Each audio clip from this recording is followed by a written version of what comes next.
আসসালামু আলাইকুম রহমতুল্লাহি ওয়া বারাকাতুহু। প্রতীকের গল্প চ্যানেল থেকে প্রতীক লিপু আছি আপনাদের সঙ্গে এবং এই মুহূর্তে আমি পথেই বসে আছি।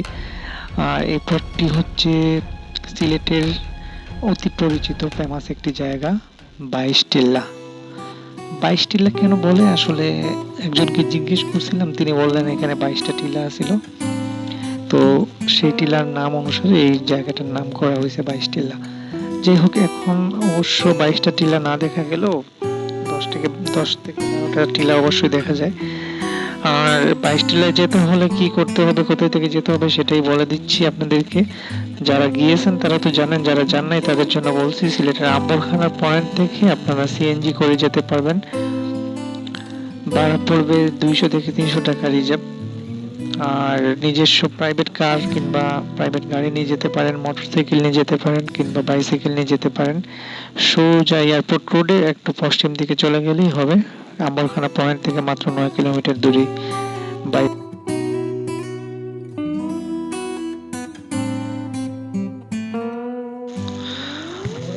বড় মৌসুমে রাস্তার দুই পাশে পানি জমে।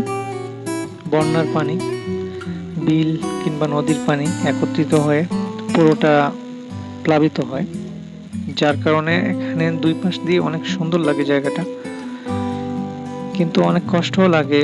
কারণ এই পানির মধ্যে বেশ কয়েকটা ঘরবাড়ি রয়েছে, তারা নৌকা দিয়ে চলাচল করে এবং মূলত তাদের সেই ঘরের চলাচলের নৌকা যেগুলা, এগুলাই রাস্তার পাশে বসে থাকে এবং এই নৌকা নিয়ে ঘোরা যায়। উত্তর দিকে দূর থেকে দেখা যায় মেঘালয়ের পাহাড়, খুবই সুন্দর লাগে ভিউটা। কখনো আকাশ পরিষ্কার কিংবা কখনো মেঘলা। সিলেটের এই একটা জিনিস, আবহাওয়া কখনো বলা যায় না। আপনি ঘর থেকে সুন্দরভাবে বের হলেন সুন্দর একটা দিন দেখে, 1 ঘন্টা পরে আপনি বৃষ্টিতে ভিজতে হবে।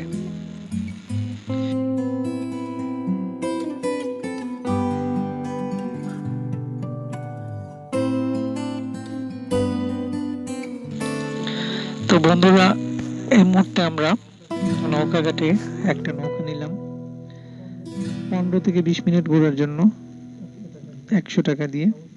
অবশ্য 120 টাকা দিয়েছিলাম তাকে।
আজ থেকে 4-5 বছর আগে যখন রাস্তা ছিল না, তখন তেমন পর্যটকের ভিড় হয়তো না, কিন্তু গত 2 থেকে 3 বছর থেকে রাস্তা হওয়ার কারণে অনেক পর্যটকরা সেখানে যায়, বিশেষ করে মোটরসাইকেল, বাইসাইকেল এবং প্রাইভেট কারগুলা। আর সেই সাথে সিএনজি তো আছেই। সিলেটের আম্বরখানা থেকে সিএনজি নিয়ে যেতে পারেন।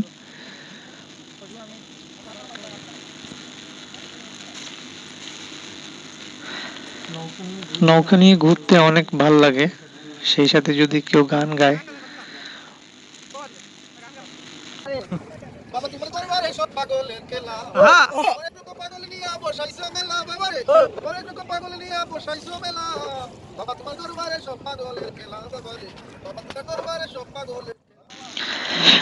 মেঘলা আকাশ, যে কোনো সময় ঝুম বৃষ্টি নামতে পারে, তাই আমাদের ফিরে যেতে হচ্ছে।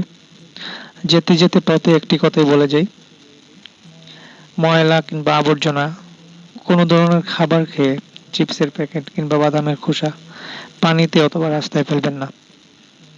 ময়লাটুকু আপনার সাথে একটা ব্যাগের মধ্যে নিয়ে এসে পরিবেশ নষ্ট না করে, রাস্তাঘাট নষ্ট না করে নির্দিষ্ট স্থানে নিয়ে এসে ফেলে দিন। জায়গাটাকে সুন্দর রাখুন, পরিবেশটাকে নষ্ট করবেন না। সেই সাথে যারা মোটরসাইকেল কিংবা বাইসাইকেল চালান হেলমেট ইউজ করবেন, আর অন্যান্য গাড়িগুলো দেখে শুনে চালাবেন, কারণ এয়ারপোর্ট রোডে অনেক অ্যাক্সিডেন্ট হয়। তো বন্ধুরা, চলে যাচ্ছি বিদায়ের এই প্রান্তে। আবারও বলে যাই, আমার চ্যানেলটি সাবস্ক্রাইব করবেন এবং ভালো থাকবেন, সুস্থ থাকবেন। প্রতীকের গল্প শুনতে বেল আইকনে ক্লিক করে রাখবেন। ধন্যবাদ।